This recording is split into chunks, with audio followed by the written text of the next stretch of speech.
Hello and welcome back to another episode of Let Loose with Moose. Today I have a very dear friend, Yuvi. Hello Yuvi, how are you? Hi, Moose. I'm good, man. Thanks for having me on. I'm very excited. Super excited, right? It's like a fan meet right now. Yeah, My we number go one way fan. back. Yeah, so maybe we could begin with a self-introduction of yourself, right? And of course your crypto origin story as well. Yeah, sure. I'm Yuvi. I'm a mechanical engineer by profession. My story is kind of similar to 563 that you had on recently, except he's aero and I'm mech. But I have a background in defense engineering. So instead of rockets and planes and whatever 563 looks at, I specialize in weapon systems. Um, And yeah, I just got curious about DeFi. It was probably, I think it was around 2020, late 2020. I was overseas for some work, and I just started learning a bit about DeFi and just got really involved. Mostly from an engineering perspective. I find it very fascinating to bring economic functions on chain. So I just started doing a lot of research and writing my thoughts. And here we are. A few years later, I'm more involved than I've ever been. Nice. I mean, we're the same background, I believe, in the crypto side, where or both like joined. No, wait, you joined in 2020, right? So actually, you're earlier than me even. I'm like class of 2021. Yeah, no, I think late 2020, I got some Bitcoin and some Binance coin. I bought BNB when it was like 30 bucks or something, and then it ran up to like 300. So And you're rich now. no, man, I mean, I didn't buy that much. Um, but it was kind of my first foray into it, and I was just like, this is absolutely ridiculous. Like, how does this work? You know, uh, I started looking into liquidity and a bit more on-chain functions and stuff, and I just got super fascinated by it. The maths behind it, the principles of it. Um, I think when you start looking into those kind of fundamentals and you start to compare how markets work in traditional finance and how they work in crypto, uh, it becomes a lot more than magic internet stuff that doesn't exist. You start to realize what these applications are actually capable of. Right, and then did you get into like DeFi on like which chain was it first? I got it. I got into DeFi on Phantom. Right, Um, same. and I think it was actually just because it was just easy to on ramp. The fees were so cheap, so it was just the easiest way for me to get into DeFi was through Phantom. And then I just as most of the Phantom people of 2020 did, just got into Spooky Swap, Spirit Swap, all those applications, and I fell in love with Reaper Farm and auto compounding, and just started. That's when I got started really with the Oath community and the Byte Masons guys. So it's kind of just snowballed since. Right, nice. And I like how you mentioned about the bike masons because I've seen your Twitter profile, right, and we know that you're an Oath ecosystem contributor. So Mm.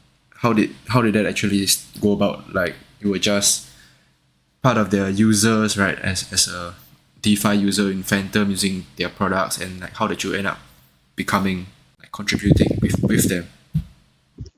So I mean, I did. I started out just using the products, and when I was doing my research and writing, I just wanted somewhere to publish my content, and I didn't know about like Substack and Medium and all that kind of stuff at the time. I was just doing DeFi and maths and stuff. So I reached when it was around about the time when they started the Learn platform, LearnFi, and so I reached out to the team. It was Corval and Brickfrog at the time, and I just asked them if I could publish some of my stuff on the site, and they were super happy to do it. So the first ever modeling DeFi article, it was on auto compounding, was curious about the math, so I investigated it, and I wrote a piece about it, and they really liked it, and so they were like, "Hey, why don't we turn this into like a bit of a series?" I was like, "Cool." I started writing some more pieces, and it turned into like a 9-piece series, which is pretty cool. And I think that's kind of where it all started. I got to know the guys, and I showed them some of my maths and some of my models and stuff, and they really liked it. And in particular, the multi-strat piece about adjusting allocations for optimum performance. That I think that's the piece that probably caught Samson and Beavis's eyes the most, and that's kind of when they reached out and we started just discussing a bit more about contributing, and we started talking about stuff, and yeah, that's probably where it really kicked off. Yeah, nice. But before we go a bit into your modeling DeFi series, right? Then maybe could you share a bit of what you are doing now as a contributor with them? Like, are you just writing articles, doing some calculations? Could you share a bit about that? Yeah, so I actually recently quit my last job. Ooh, So yeah, big change. So for the next few months, I'm full time. I'm full time working with the Bite Masons guys. And yeah, I wrote a lot of the docs for Reaper Farm, and then subsequently wrote a lot of the docs for Ethos Reserve. And going forward, I'll be just helping out writing a lot more articles and long form content. But I'm also more predominantly on the engineering and math side, working on some risk and performance optimization infrastructure. Just like monitoring architecture and security yeah, it seems for like predominantly for multi-strats. nice, interesting. It seems like a lot of people are leaving their jobs right now to go full time into crypto, man. So do you? Yeah, I mean there were many uh, many impetuses for me to leave my last job. I had a great time. It was an excellent career, but yeah, it required me to move around quite a bit, and I got married earlier this year, and so I kind of just want to stay home for a bit and just be with my wife and So just settle nice. down. That's Yeah, so it's nice to hear. it's And pretty huge wholesome when congrats I to you, yeah. by the way, for the marriage. Thanks, man. Yeah. Yeah. And you're writing about like modeling DeFi series, right? So I actually have your Medium open right now on my screen. So Oh, cool, cool. we can kind of go in a bit into that. So you talk about pretty deep topics, like what convexity. Um, your modeling DeFi series kind of covers things like what compounding, lending, incentives, multi-strats, delta neutral strategies, boosted pools, convexity. It's all like the big words, right? That I wouldn't have a single clue what it even means. And of Yeah. course, So, yeah, then you have your zero alpha thesis on the Oath ecosystem.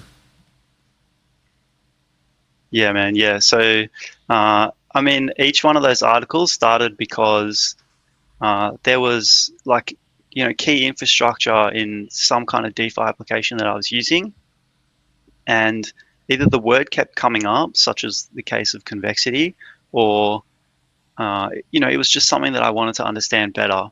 And I found, a lot of people writing threads or making videos or whatever, and I just wanted a clear explanation of how this thing was working. And for a lot of the time I just couldn't find it anywhere. So I was like, you know what? I'll just do the research. I'm going to write a piece about it. And the reason that I decided to write a piece was because it forces me to be succinct and uh, to actually assimilate the information. And if I can explain it simply, then I should understand it, right? As Feynman would suggest. So for each one of these pieces, convexity, for example, I just kept hearing that word and I was like, what is this thing? So I researched it, I wrote the piece on it, and I hope that it explains it well enough that anyone can jump into it and get a better understanding.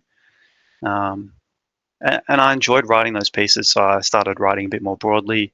There's a piece on some NFT law for one of Lynn's collections. Mm-hmm. There's some essays in there, some more philosophical stuff, and my Oath ecosystem thesis, which I wrote that because it just seemed important to me at the time to I obviously I hold some oath, if anyone cares about that, but I just it's I think it's important when you do. It's one of my very few holdings, right? Like I don't hold a lot of tokens. I don't really trade much, but I wanted to understand why I was holding the token and why I was investing so much time into helping the guys out, and writing that. It helped. I was like, this is heading in the right direction. I'm more than happy to be on board with this. Mm-hmm. And I actually really enjoy reading your modeling DeFi series on kind of just the topics that you write about, right? Like, because it's something that I generally might not know of, or I have seen the term floating around, like some like you, right? And then, but I don't really go and bother when research or like kind of learn up what that term is. So I actually do enjoy reading what you post. Like sometimes even after I read through your stuff, I don't understand what is going on as well. But I think it's really, really nice that you're doing this, right? Because you're kind of covering things that people might not understand, but yet no one is kind of writing about them, or at least within the circle that we have on Twitter, right? So yeah. Yeah, I appreciate that. I mean, if there's ever something I write about that you don't understand, please let me know. But, I appreciate the kind words. Yeah, I mean, totally would recommend people to go and read on what you write. Like, we're gonna drop the Medium link down below in the description box. So for those who are listening, please feel free to go check it out. Right, I'm pretty sure that everyone will at least have something in there that they will learn about. Like, it's gonna be something new for them. Yeah, I hope so. Yep. And actually, why do you write about this kind of things? Is like, why does it mean so much to you?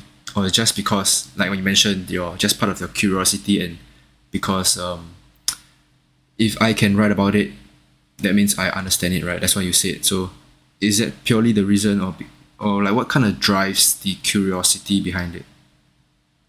Yeah, well, that's a big thing for me, is just to know that I understand it. But I mean, it also helps with like the strategy development side on the engineering side of things, to really understand how these things are working. You can build features on top of it.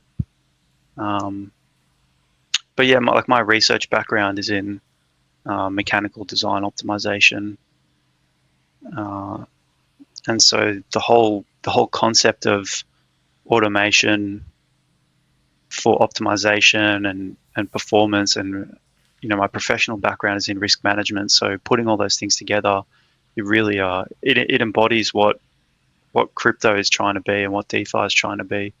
So call it a personal passion or whatever you will, but I find it very fascinating, and so I enjoy spending my time on it. Nice. All right, and let's move on to the next topic there, right? It's been really nice to hear about this, but I kind of want to listen a little bit about your research process in protocols, right? Like you mentioned earlier that you don't hold a lot of coins, but I want to hear about the process behind that, of what do you do before you click that buy button. And I'm sure since you have you hold very little tokens, I believe that you have a strict process, right?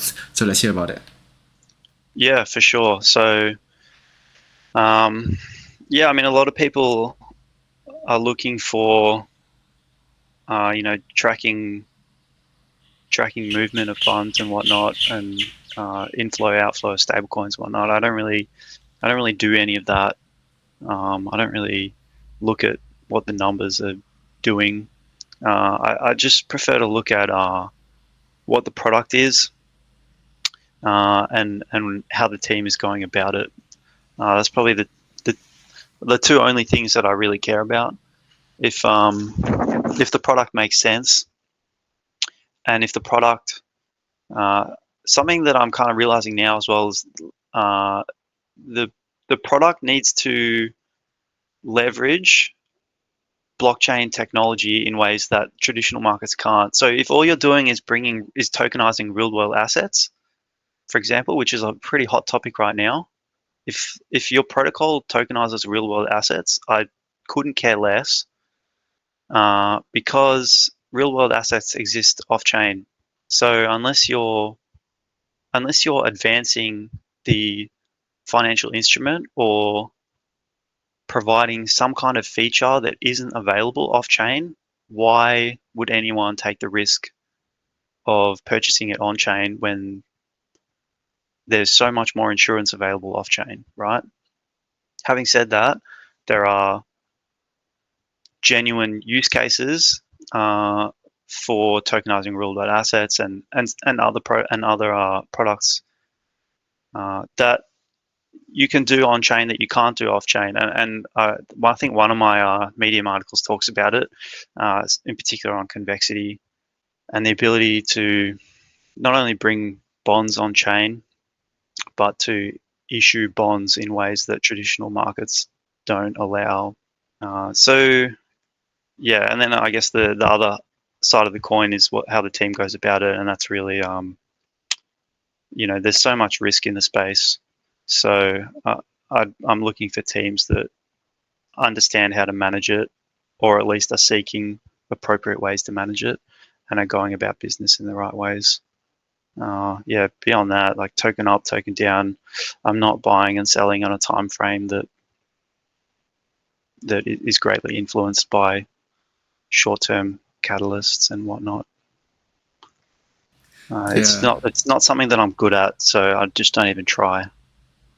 Yeah, you kind of sound a bit like the more long-term investor, right? You just here for the whole journey instead of for the short-term rights. Yeah. Yeah, I mean, I look at the guys who trade professionally and the amount of information they consume. To compete with that level, like maybe if I committed my time and energy to consuming the same kind of information as them, but I'm more interested in other things, and the things that I'm interested in don't lend themselves to short-term trading, and so I just stick to what I'm good at, and that's not trading.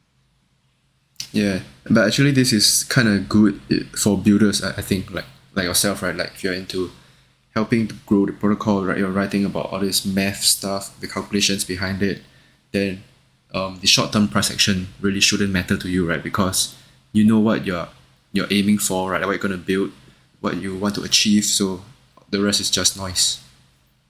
Yeah, and the stuff that I do publish, the research that I do publish, there's layers of research behind it that don't get published because they have some kind of engineering edge that, if I make it all public, then what am I left with, right? But these are engineering edges, not really trading edges. So currently they're going towards like building out Mason's security tech and risk management stuff.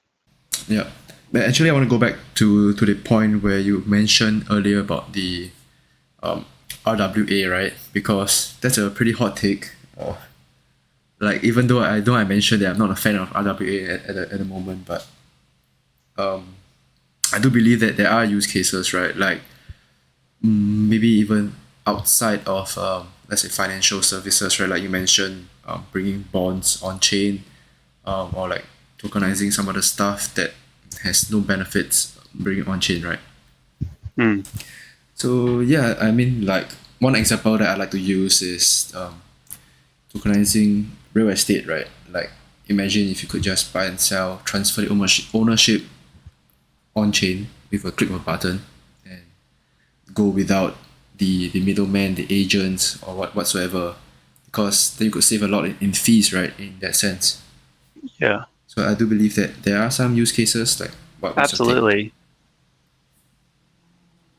Yeah, What's your take absolutely. on I mean, securing, 100% agree. I mean, tokenizing real estate, I think, look, there are going to be stages to these things. the infrastructure, I think people forget about the off-chain infrastructure that's required to support on-chain infrastructure. And if you, I don't know, mint an NFT that's the deed to your house, that you can't send that to someone and they now own your house without some kind of off-chain legal infrastructure, right? Yeah. Um, and so, in order to build that out and scale it, it's going to take a very, very long time. So the first protocol that you see that says they're bringing real estate on chain is probably not the one that's going to hit big and get it right. So I understand that, it's a hot topic and it's probably going to happen, but these things require iterations and they require survival of the fittest. And it's just extremely unlikely that the first one that claims that they're bringing bonds on chain or bringing real estate on chain or whatever it is, it's just very unlikely that they're the one who will get it right straight away and go big. That's not to say that there won't be any, pumping coins or whatever. Like token price might go up, I don't know. But in order to iterate through these designs, a lot of protocols are going to have to fail. Yeah, I mean, they didn't even have to have a token, right? Like, it's probably not even needed in that sense, Correct. right? Yeah. And Yeah. there are already protocols or like projects who are doing this tokenizing of real estate or like bonds, like you mentioned, right? And definitely we'll see, I believe, right, that we'll see a lot more to come in the future, and definitely they're going to be improved upon, just like how DeFi 1.0 went to 2.0, where we're going to see a lot of changes, right? Like what works, what doesn't, and then people are going to improve on that and things will get better. Yeah. That's what I like to think. Yeah, and I think we also have to ask why it's such a big deal. If someone brings bonds on chain, it just means you can buy bonds on chain, which is functionally just interest-bearing stablecoin at whatever percent, which just happens to be high enough now that it becomes appealing.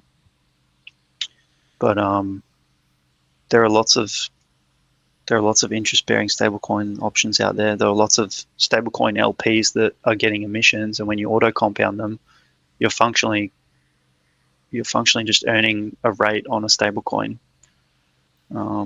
You know, you got to take a bit of LP risk there, sure, but what's the mechanism that connects off-chain bonds to on-chain bonds? How much risk are we going to carry in that as well? Maintaining some kind of peg or price correlation, just so that we can get bonds on chain. Mm-hmm. Right. And moving on to the next segment, right? So we've talked about this, so we understand that we are both like kind of on the same page that we don't like RWAs.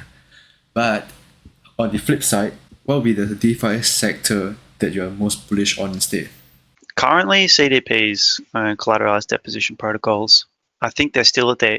I mean, they kind of proliferated recently. We saw like just a lot of liquidity forks everywhere, but I think we're going to start to see some creams of the crop start to rise.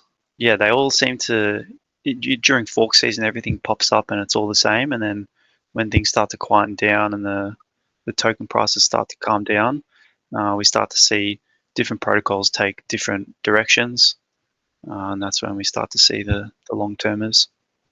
So, as an Oath ecosystem contributor, I'd be remiss of me not to mention Ethos Reserve, and with V2 coming up, there's some really cool infrastructure coming out, and it all makes a lot of sense to me, direction wise, and I sincerely hope that it competes well.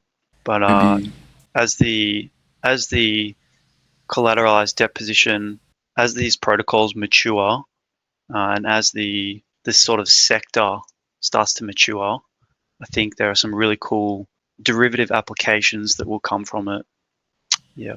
Mm-hmm. Right. Will we be seeing more articles from you about what's coming for Ethos Reserve? You will, yes. on your Substack, or like will you be writing on behalf of the project instead? Well, I'll probably I'll start publishing. I mean, I'd like to keep publishing through Medium, but I'll definitely be publishing lots more through the Oath ecosystem blog. So if you're an Oathie and if you care to read that stuff, then everyone should check out the Oath ecosystem website, and there's a blog there. So I'll start pushing some content through there, and Twitter as well, I think. Nice. All right. I think the Twitter yeah. algorithm is like favoring long form content on Twitter right now. Yeah. Is something that I've heard, so I'll start pushing some content through there, I guess. Nice. Looking forward to it. Tag me in them so I can take a read. Of course. Right. And moving on to the broader market perspective, right? What is your take on the markets? Like, where do you think? And I know you're a long-term guy, right? Like, you don't care about price up or down in the next 2 days or something. But what's your kind of take on the markets for the rest of the year, right? We're left with a few months left. I mean, September now. And of course, moving into 2024, where we have the Bitcoin halving as well. Let's hear it. I think it's just sideways or down. Some people might not want to hear it, but I think it's just sideways and a combination of sideways and down. Yeah, I mean everything. I'm in Australia. If listeners can't pick up the accent, and everything here is getting more expensive. Like rents are skyrocketing, petrol's expensive, groceries are expensive. I don't think inflation is really coming down anytime soon. I mean, you can look at CPI data and whatnot, but realistically, inflation is. I measure it as my take home. You know, it's the money that I have left at the end of paying for everything, and inflation is high. So, and I don't see it coming down particularly soon. I'm not a macro guru by any means. I don't research it a lot, and I don't trade against it, but it's just it just doesn't look very good, you know. As far as crypto goes, I mean, crypto is just going to get smashed, I think, by risk off. Whether it leads to the United States having to print money or whatever, people think it will or it won't. I have no idea. I'm just more focused on protocols that are building good tools that will last the test of time. Nice. I think you're one of the few, which is interesting, right, to mention that we're either sideways or down, because most of the people that have come on, right, they're saying we're going to go sideways and then maybe a little bit upwards moving into the halving. So I think it's nice to hear a different take, right? And like, of course, there's no right or wrong here, just the opinions, right? So I want to hear from different people and why they think so. So if everyone's giving the same answer, then it's kind of boring, right? Yeah, I mean, if people think it's going to go up because of the halving, then it's going to go down. like, I mean, you can do some maths about block rewards and supply constraints of Bitcoin, but the reality is that the money that's required to move the market up appreciably is not interested in buying lots of Bitcoin in the current macro conditions, regardless of whether there's a halving or not. That's my 2 cents as a non-macro expert and someone who doesn't trade. I just don't see it. Mm-hmm. Like, I'm super bullish on Bitcoin long term, but I'm not about to buy a ton of Bitcoin just because there's a halving coming up, because everything is just so expensive. So it doesn't make sense. I think, yeah, I mean, if you think it's going up, I hope you're right, but you might just be swimming in bags right now. I don't know. Everybody just wants it to go up. I don't see the reason why it will. Yeah, we've been like going down only for like 2 years already, right? I think almost been 2 years. And there was a nice run from like 16K to 30K or something on Bitcoin, but maybe just a rally. I don't know. Mm-hmm. Nice. I mean, only time will tell, right? We can look back on this about 1 year from now, or 6 months from now. Yeah. And if Bitcoin hits an all-time high, everyone can just come and laugh at me or something. I don't know. No, it's okay. I mean, I'm pretty sure we all have invested bags already, right? Like we're holding to some bags. Like you might not be buying now, but you know what I mean. Yeah, I mean, I just always buy a little bit Yeah. every month. I just buy a little Mm-hmm. bit of good stuff. All right, and let's move on to get to know UV now.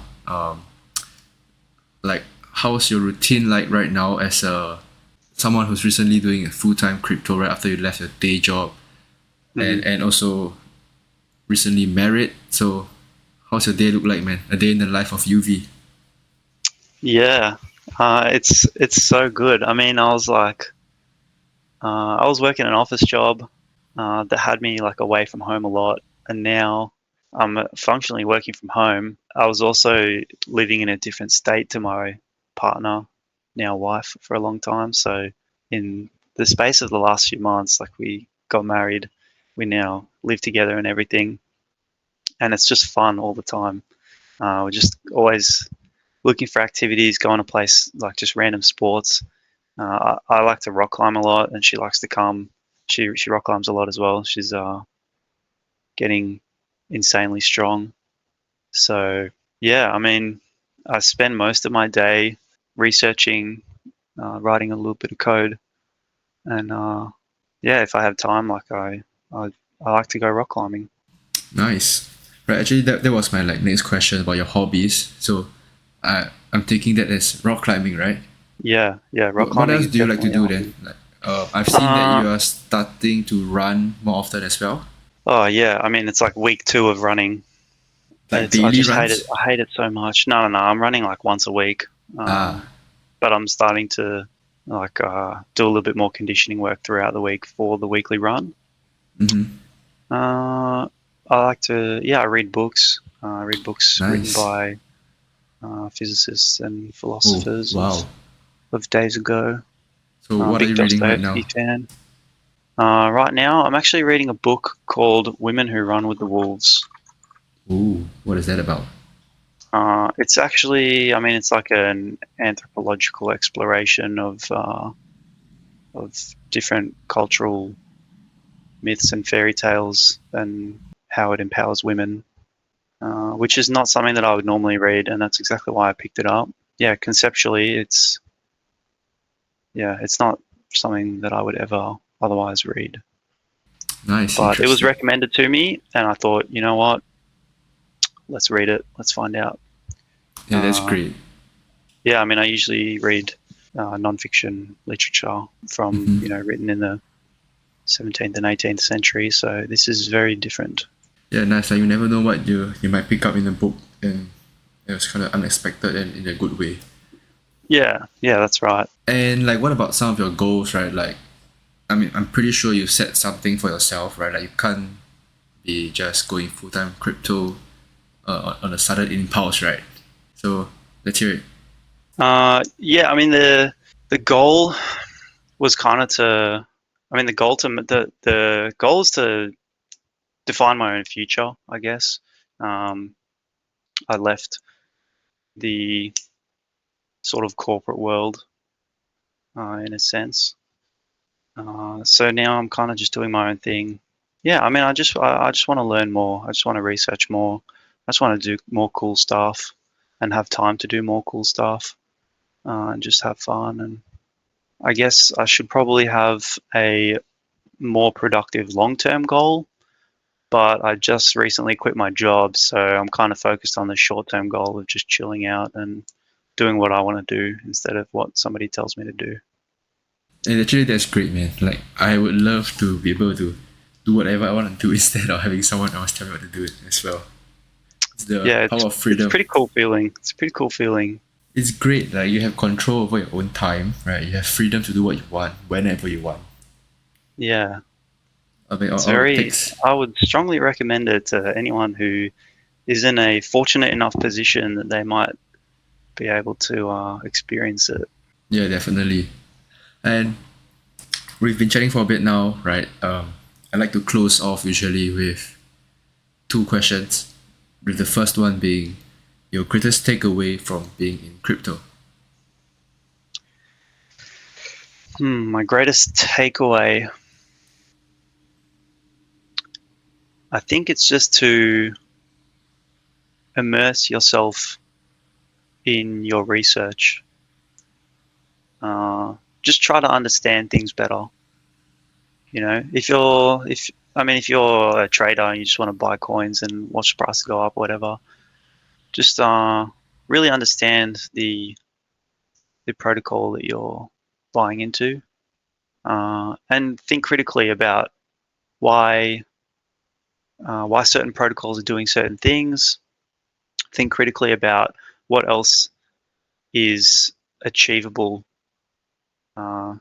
DeFi and crypto and smart contracts, they unlock a whole world of applications for financial technology. And I think if everybody takes a little bit of time to think critically about what we can achieve, maybe we'll get there a bit faster instead of just solidly forks forever. Right. I mean, just think bigger. That's my takeaway. Think bigger. nice. I mean, it's kind of funny you mentioned the solidly forks at the end, because we just had one pretty hot one, right, on base. Yeah. All right, nice. Anyways, look, yeah, go I ahead. could rant about solidly forks forever, but I won't. Okay. All right. Let's go off to close off this thing with your 3 guest nominations for me for the podcast. Okay, so my first is Nally from the Beethoven X team. Nally has been a big supporter of mine and has always been a sounding board for me to speak with. He's just a really good dude, and I really like his takes, and I think you should have him on. The next one is, if Subli wants to come on, Subli DeFi, I think he's got his own podcast, but he should come on this one anyway, just to speak about optimism broadly. I think optimism is doing some really cool stuff, and he's pretty involved in multiple protocols. So I think he'd be good to have on because he understands the whole ecosystem. And the other one is a little bit of a wild card, but if he's willing to do it, I think you should get Degachi on. Degachi.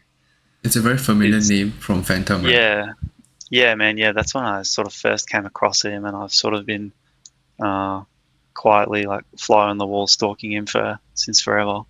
But I think he's a really cool dude, and he seems to be making some really cool stuff. So if he's willing to come on, I know he's pretty anon, I think, but if he's willing to come on, I reckon it'd be pretty dope to hear what he's working on and to hear what he thinks about things. Is he a dev? I can't really remember. Please help me jog my memory a bit.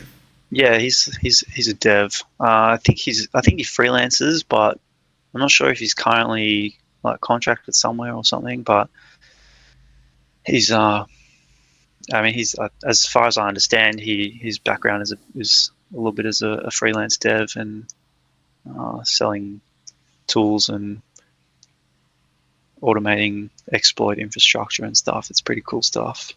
Awesome. For the right reasons, presumably. But yeah, cool dude. Yeah, right, nice. And I totally love the first 2 suggestions as well. Like Nelly is a kind of long-term friend as well from the Phantom days as well.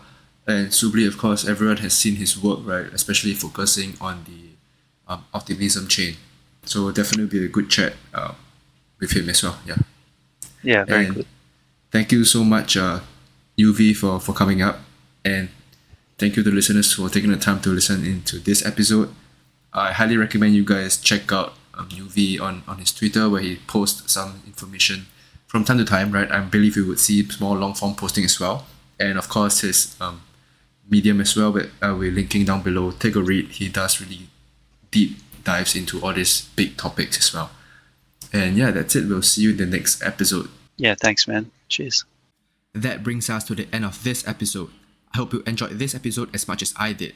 Before you go, do remember to give us a thumbs up and hit the subscribe button so you never miss a thing.